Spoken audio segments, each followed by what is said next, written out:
In addition, there is also a radical pessimistic tabula rasa solution to the technical industrial fantasy. In an area devastated by modern weapons of mass destruction, of course, everybody would die, friends and enemies, regular and irregular fighters.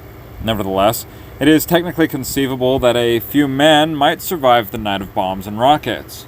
In view of this eventuality, it would be practically and even rationally necessary to plan jointly the post-bomb situation, and today there are men trained to enter the bombed-out area and immediately to occupy the bomb crater and the destroyed area.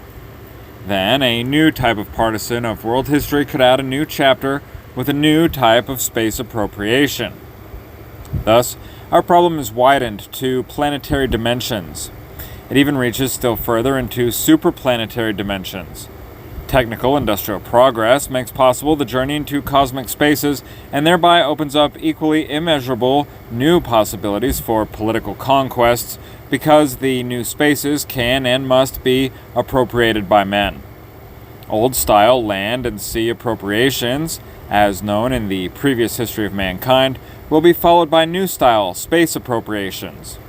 Appropriation will be followed by distribution and production. In this respect, despite all further progress, things will remain as before. Technical industrial progress will create only a new intensity of new appropriations, distributions, and productions, and thereby only intensify the old questions. Given the contemporary antithesis of East and West, and especially the gigantic race for the immeasurably great new spaces, it is above all a question of political power on our planet, which appears to have become so small. Only he who ostensibly dominates an Earth that has become so tiny will be able to appropriate and to utilize new spaces. Consequently, these immeasurable spaces also become potential battlefields, and the domination of this Earth hangs in the balance. The famous astronauts and cosmonauts, who formerly were only propaganda stars of the mass media, press, radio, and television, will have the opportunity to become cosmo-pirates, even perhaps to morph into cosmo-partisans. Legality and legitimacy. In the development of the partisan, the figure of General Salon enters the picture as an illuminating, symptomatic example of the last stage. In him, the experiences and consequences of regular army war, colonial war, civil war, and partisan war meet and intersect. Salon thought all these experiences through to the end in the compulsory logic of the old adage, with a partisan, one fights like a partisan. He did so consistently, not only with the courage of a soldier, but also with the precision of a general staff officer and the exactitude of a technocrat. The result was that he was transformed into a partisan and ultimately declared civil war on his own commander-in-chief and government. What is the innermost core of such a fate? Salon's Chief Defense Counsel, Maître Tixier Vignincourt, found a formula in his formidable closing argument of May 23, 1962, that contains the answer to our question. Regarding Salon's activity as head of the OAS, he said, "I must observe that, instead of being a great military leader at the head of an organization, an old militant communist would have chosen a different course of action than did General Salon." End quote. That is the decisive point. A professional revolutionary would have acted differently. He would have taken a different position than did Salon, not only on the interested third party, but in general. The development of the theory of the partisan from Clausewitz to Lenin to Mao has been pushed forward by the dialectic of regular and irregular fighters, professional officers, and professional revolutionaries. Given the doctrine of psychological warfare, which French officers in Indochina took over from Mao, the development is not some type of recurso, going back to the beginning and origin. Here, there is no return to the beginning. The partisan can wear the uniform and can transform himself into a good regular fighter, even into an especially heroic regular fighter, similar perhaps to what one says of a poacher, i.e. that he would make an especially capable forest manager. Yet, That is all too abstract. But the absorption of Mao's theory by those French professional officers, in fact, had something abstract about it and, as was said once in Salon's trial, had something of an esprit géométrique, geometric spirit. The partisan easily can transform himself into a good soldier in uniform. By contrast, for a good professional soldier, the uniform is more than a costume. The regular soldier can become an institutionalized professional. The irregular fighter cannot. The professional officer can become a member of a monastic order, as did St. Ignatius Loyola. The transformation into pre- and sub-conventional orders means something different. With technocratic expertise, one can vanish in the dark, but it is impossible with such expertise to transform the dark into a sphere of conflict that would culminate in the destruction of the former theater of empire and the dislocation of the great stage of the official public sphere. The Acheron cannot be calculated and does not follow any magic formula, be it of a still very intelligent mind, be it found in a still very desperate situation. It is not our task to second-guess the intelligent and experienced officers of the Algerian Putsch of April 1961 and the organizers of the OAS regarding what for them were very obvious and concrete questions, in particular regarding either the impact of acts of terror against a civilized European population or regarding the interested third party. This last question is meaningful enough. We have mentioned that the partisan needs legitimation if he is to be included in the political sphere and not simply to sink into the criminal realm. The question is not resolved with common antitheses of legality and legitimacy that have become standard today, because in this case, legality proves to have the much stronger validity. Yes, even the proper validity that it originally had for a proper Republican, namely as the rational, the progressive, the only modern, in a word, the highest form of legitimacy. I do not want to repeat what I have been saying for more than 30 years about this theme, but a few remarks are needed to understand the situation of Republican General Salon in the years 1958 through 61. The French Republic is a government ruled by law. That is its basis, i.e., that it will not be destroyed by the antithesis of right and law or by the distinction of right as a higher authority. Neither the judiciary nor the army is above the law.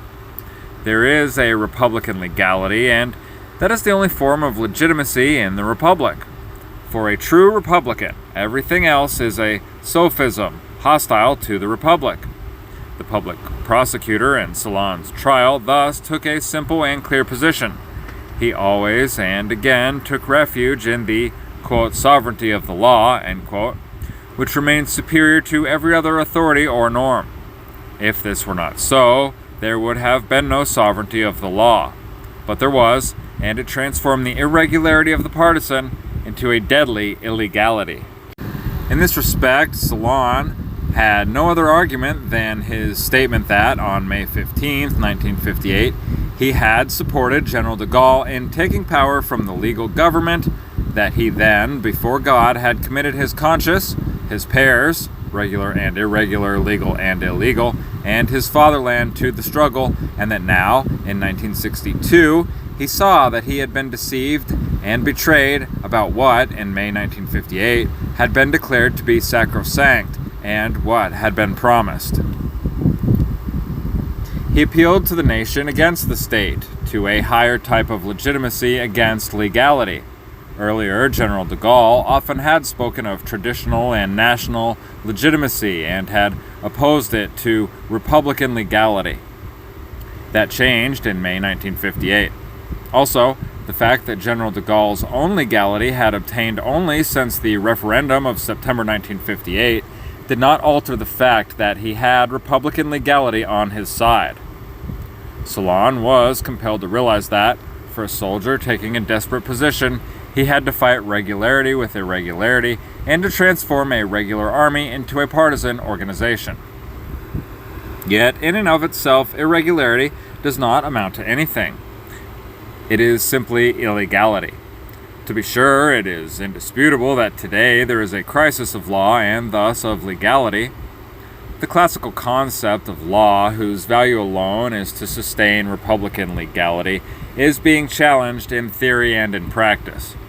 In Germany, the appeal to right as opposed to law has become axiomatic to jurists and scarcely is noticed.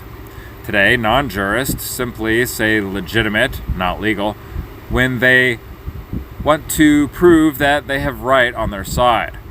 Solon's case demonstrates that even the legality that is challenged in the modern state is stronger than any other type of right.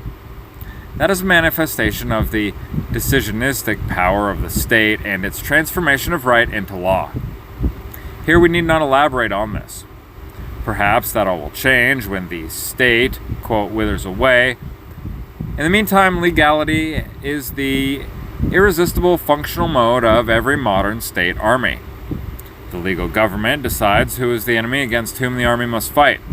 Whoever claims the right to determine the enemy also claims the right to his own new legality if he refuses to recognize the enemy determined by the former legal government. The real enemy. A declaration of war is always a declaration of an enemy. That is obvious, as is a declaration of civil war. When Solon declared civil war, in effect he made two enemy declarations. One, to continue regular and irregular war on the Algerian front. The other, to open an illegal and irregular civil war against the French government. Nothing makes the inescapability of Solon's situation so clear as this declaration of two enemies. Every two-front war raises the question of who then is the real enemy. Is it not a sign of inner conflict to have more than one real enemy? If the enemy defines us, and if our identity is unambiguous, then where does the doubling of the enemy come from?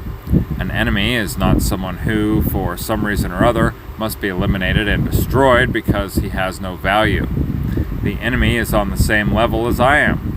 For this reason, I must fight him to the same extent and within the same bounds as he fights me, in order to be consistent with the definition of the real enemy by which he defines me. Solon considered the Algerian partisans to be the absolute enemy. Suddenly, a much more serious, more intensive enemy appeared at his rear, his own government, his own commander-in-chief, his own comrades. Suddenly he recognized a new enemy in his comrades of yesterday.